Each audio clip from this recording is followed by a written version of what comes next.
Welcome to Not Milk Never Milk. Subscribe if you're lactose intolerant. You start by securing your data and isolating variables.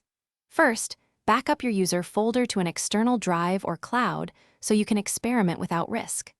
Once backed up, disconnect non-essential USB devices and recall any recent app or driver installs. Now reboot into safe mode or the Windows recovery environment. This prevents third-party drivers from loading and gives you access to repair tools. Make sure to note error messages or blue screen codes before moving on to fixes. Once in safe mode or WinRe, run system integrity checks to repair corrupted files. Open an elevated command prompt, run sfc/scano, and follow with dism/online/cleanupimage/restore health. Next, make sure drivers are correct. Open Device Manager and update or roll back graphics, chipset, and storage drivers because faulty drivers often cause crashes. Then inspect Event Viewer and Reliability Monitor to identify repeated errors and their timestamps. You finish by isolating startup items.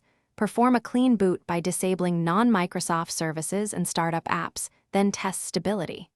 If crashes continue, try System Restore to a known good point, or use Reset This PC keeping your files.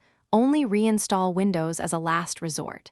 Make a USB recovery drive before major changes so you can recover if something fails. If you still see blue screens, record the stop code and memory dump details. That information speeds up advanced troubleshooting or professional help.